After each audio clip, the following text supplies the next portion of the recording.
Wandering Winder here, continuing my opening series. Today we're looking at Tent, which is the top of the forts pile from Allies, the at time of recording newest Dominion expansion. So it gives you 2 money, you can rotate the forts. When you discard it from play, you can put it onto your deck. So, um, yeah, it's a terminal silver that you can top deck basically.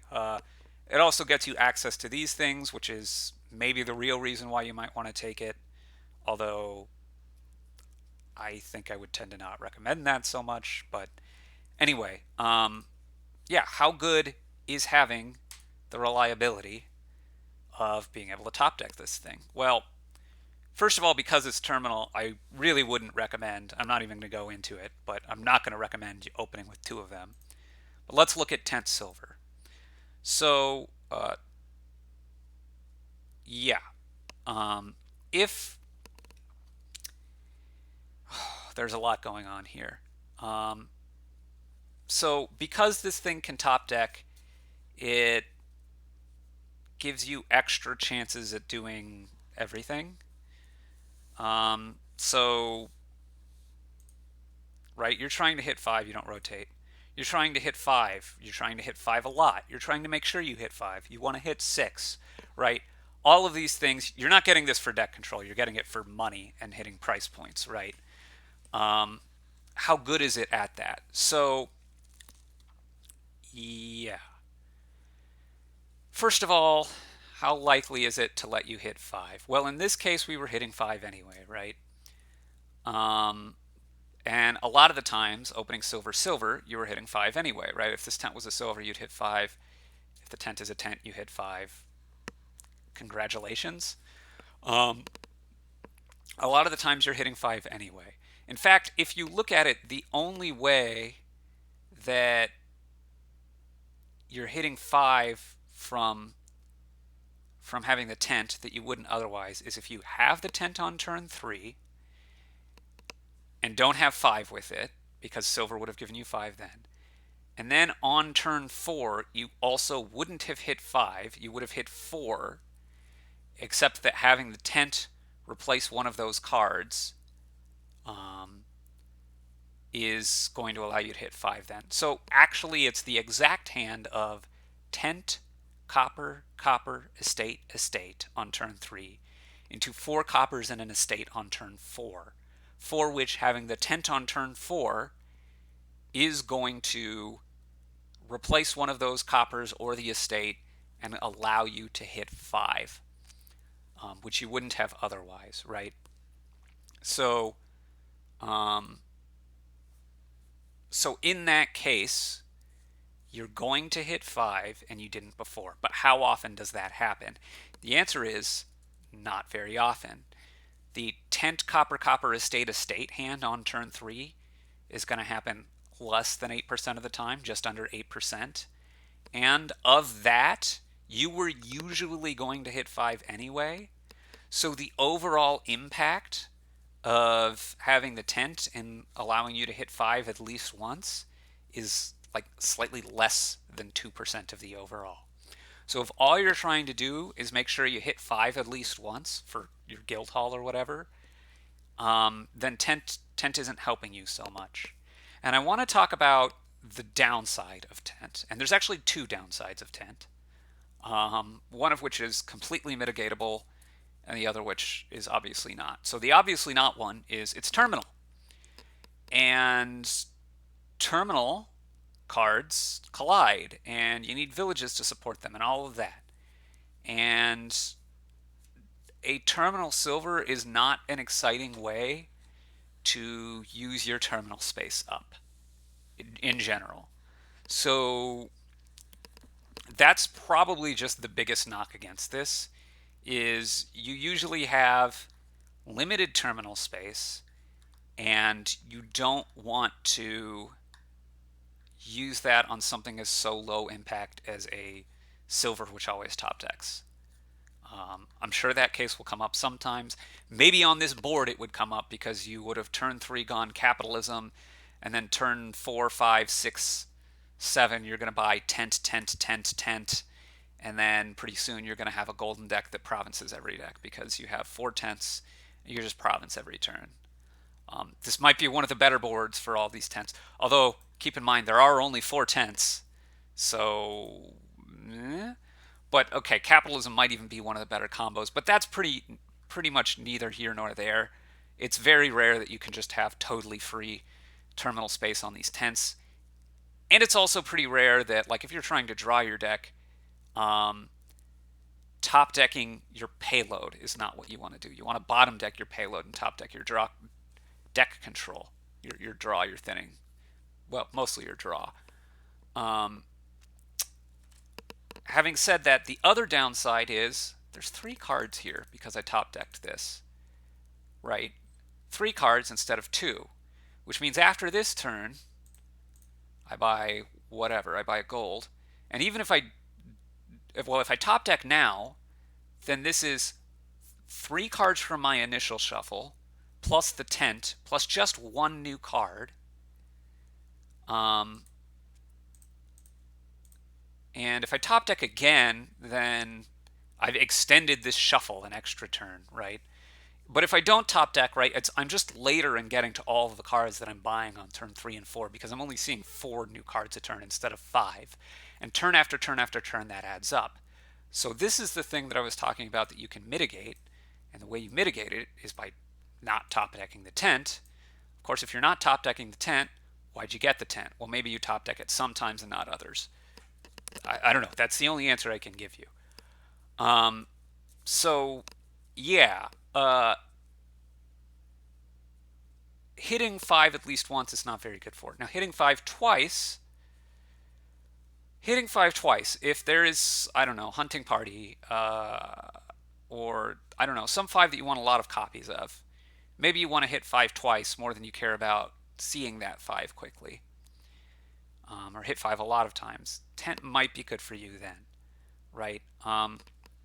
With just silver, you're not that likely to hit 5 twice.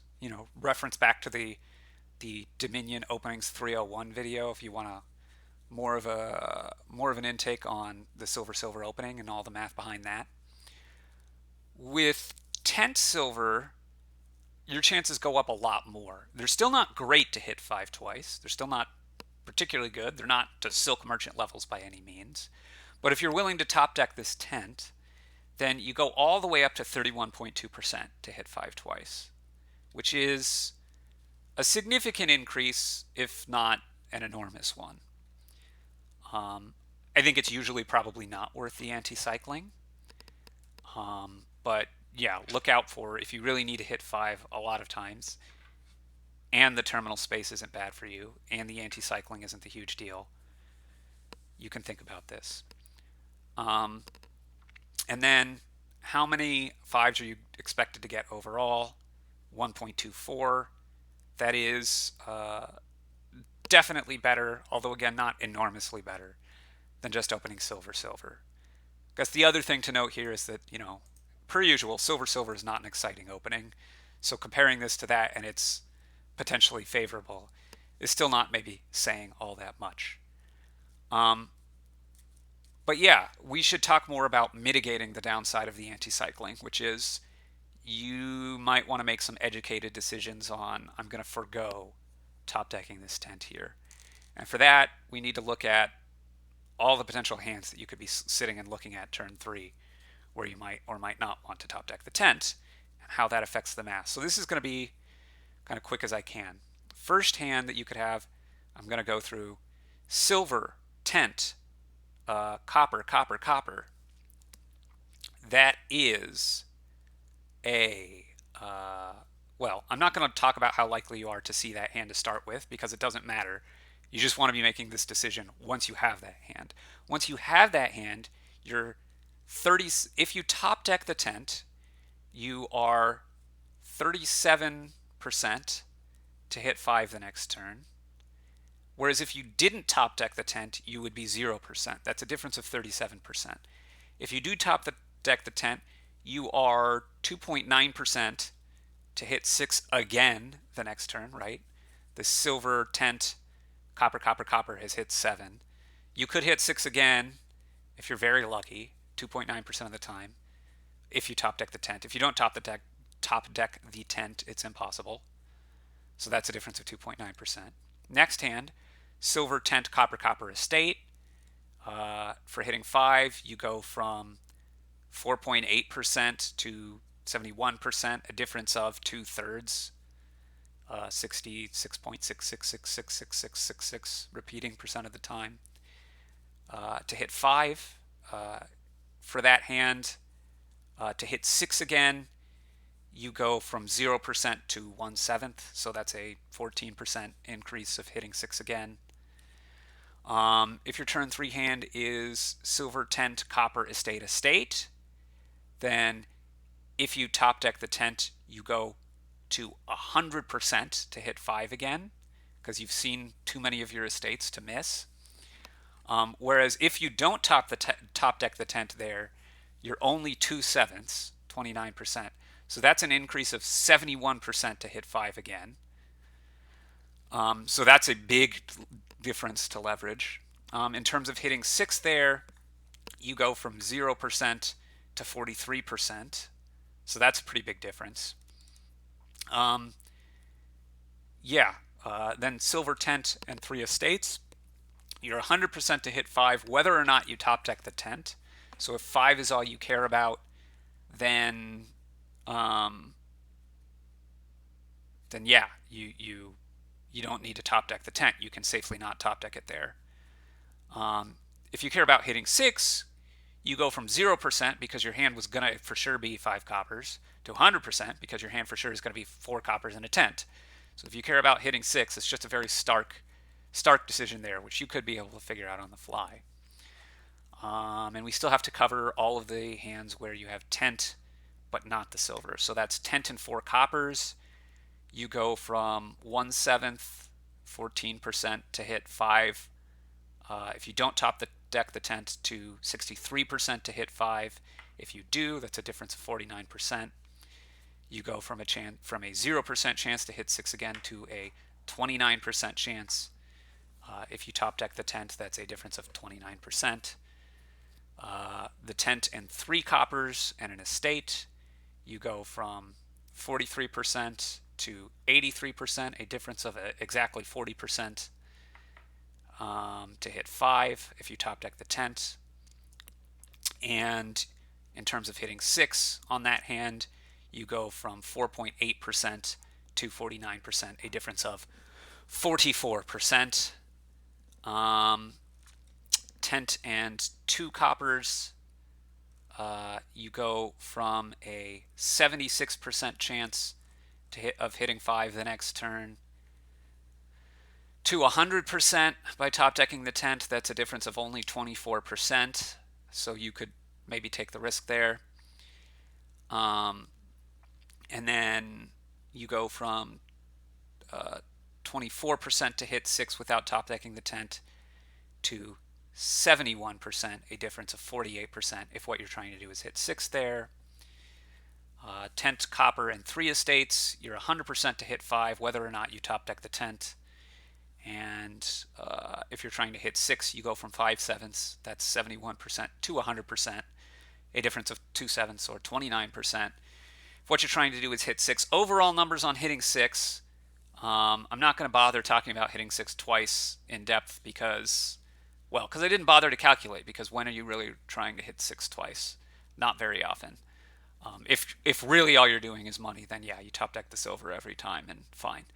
But if you're just trying to hit it at least once, this is the other reason why you might open tent. You go up to 53.5%. So that's a real jump of roughly 1/8 by opening tent as opposed to silver going tent silver. Having said all this, right, you're getting 10-12% or something on hitting 6, increased chance. You're getting a bit more than that for hitting 5 twice, right? You're getting overall more 5s. You're getting a couple percent and making sure you hit 5 at least once. But overall, the payoff is pretty low. I don't think I'm going to be opening tent very often. So that's a long video to say there are a lot of considerations, but the main consideration is usually you're not going to do it. Hopefully you learned something anyway. And yeah, thanks for watching.